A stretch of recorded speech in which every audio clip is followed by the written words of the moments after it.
Praise lord. దేవాతి దేవునికి వందనాలు. ప్రభు నామమున మీ అందరికీ నా ప్రత్యేకమైన వందనాలు, శుభాలు తెలియజేస్తున్నాను. ప్రతి దినము కూడా మీ ప్రార్థనవసతలన్నిటినీ ప్రేయర్ బుక్లో రాసి మీకోసం నేను ప్రార్థిస్తున్నాను. మీరు ప్రార్థించిన తర్వాత మీ ప్రార్థనవసతలు నాకు తెలియజేయండి, నేను మీకోసం ప్రార్థిస్తాను. ఈ దినము కొరకు ఏర్పాటు చేయబడిన దేవుని వాగ్దానము ఆదికాండము 13వ అధ్యాయము 15-16 వచనాలు. నీవు చూచుచున్న ఈ దేశమంతటిని నీకును నీ సంతానముకును సదాకాలం ఇచ్చెదను, మరియు నీ సంతానమును భూమి మీదుండు రేణువుల వలె విస్తరింపజేసెదను. దేవుని నామానికి మహిమ కలుగునుగాక. ఈ ఉదయకాల సమయంలో సర్వ సృష్టికర్త అయిన నీ తండ్రి నిన్ను ఆశీర్వదించి గొప్ప వాగ్దానాన్ని నీకు అందిస్తూ ఉన్నారు. హల్లెలూయా. ఆనాడు లోతు అబ్రహామును విడిచి వెళ్ళిపోయాడండి.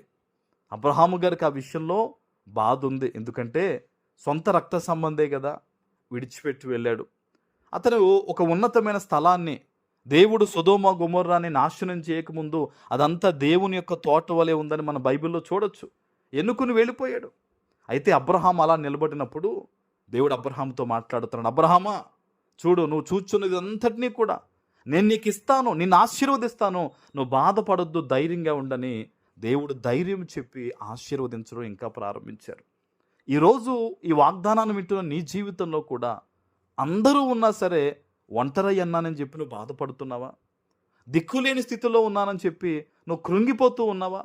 నా దగ్గర ఏ ఆస్తిపాస్తులు లేదు, నా బిడ్డలకు నేనేమీ ఏర్పాటు చేసుకోలేదు, లేదా ఇదిగో ఇలా ఉన్నా సరే నాకు ఏ పేరు ప్రఖ్యాతులు, మనశ్శాంతి లేని జీవితం అని నువ్వు బాధపడుతూ ఉన్నావా? నీతో దేవుడు మాట్లాడుతూ ఉన్నాడు. ఏమన్నా తెలుసా? నేను నిన్ను ఆశీర్వదిస్తాను అని. ఏ ఆశీర్వాదం అయితే, ఏ సంతోషం అయితే ఇది నాకు కావాలి అని నువ్వు కోరుకుంటూ ఉన్నావో, నువ్వు అడిగిన దానికంటే, నువ్వు ఊహించిన దానికంటే ఇదిగో దేవుడు అత్యధికమైన మేలు నీ జీవితంలోకి ఆయన పంపించబోతూ ఉన్నారు. ఆమెన్. అది ఏ రూపంలో వస్తుందో, ఎలా జరుగుతుందో మనుష్యులకు తెలియదు, కానీ దేవుడే నీకు బయలుపరుస్తారు. ఆమెన్. ఖచ్చితమైన దీవెన దేవుడు నీకు ఇస్తాడు. ఎందుకంటే దేవుడు చెప్తున్నాడు, నువ్వు చూచుచున్న ఈ దేశం అంతటిని అంటున్నాడు. అబ్రహాం ఎంత మట్టుకు చూడగలరండి?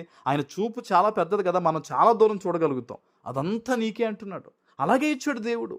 ఈరోజు నువ్వు ఏదైతే ఊహిస్తున్నావో, నా బిడ్డలతో ఉండాలి, ఈ అప్పులు తీరాలి, నా మనవళ్ళతో ఉండాలి, ఈ రకంగా బ్లెస్ అవ్వాలి, ఈ ఇబ్బందులు పోవాలని నువ్వు ఏదైతే, ఎంత మట్టుకైతే నువ్వు ఆలోచన చేస్తూ ఆశ కలుగున్నావో అదంతా దేవుడు నీ పట్ల చేస్తాడు. ఆమెన్.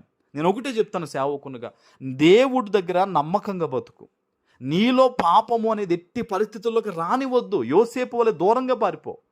దేవుడు చూస్తాడు. దేవుడి దగ్గర నేను యథార్థంగా ఉండాలని భయభక్తులు కలిగి నువ్వు బ్రతికితే చాలు, ప్రతి ఆశీర్వాదము నీ వెనకాల వచ్చే విధంగా దేవుడు చేస్తాడు. అందుకని అబ్రహాంతో కూడా దేవుడు అంటున్నాడు, నీ సంతానమును భూమి మీద ఉండు రేణువుల వలె విస్తరింపజేస్తానన్నాడు ఆ రోజు. ఇప్పుడు దేవుడు అలాగే చేశాడు. నీ జీవితంలో కూడా సేవకునిగా చెప్తున్నాను, ఇప్పుడు ఈ రోజు నువ్వు ఉన్న పరిస్థితి, ఆ రోజు కూడా అబ్రహాము గారికి వయసు పెద్దదే. ఈ రోజు నువ్వు అనుకుంటున్నావు నా వయసు అయిపోతుందని కానీ, లేకపోతే ఇంకోటి అని కానీ, లేదు. ఈ రోజు నుంచి దేవుడిని ఆశీర్వదించడం ప్రారంభిస్తున్నాడు. ఆమెన్. నమ్మకమైన వారికి దీవెనలు అధికంగా మెండుగా కలుగుతాయి. ఈరోజు సేవకునిగా చెప్తున్నాను, నీ మీదకి దేవుని ఆశీర్వాదము మెండుగా రాబోతూ ఉంది. ఆమెన్. ప్రార్థన చేసుకుందాం. పరిశుద్ధుడ, ప్రేమ కలిగిన తండ్రి, మీకు వందనాలు. ఈ ఉదయకాల సమయంలో మీరు ఇచ్చిన గొప్ప వాగ్దానము ప్రతి బిడ్డ జీవితంలో నెరవేర్చి స్థిరపరచమని యేసు నామమున ప్రార్థిస్తున్నాను తండ్రి. ఆమెన్.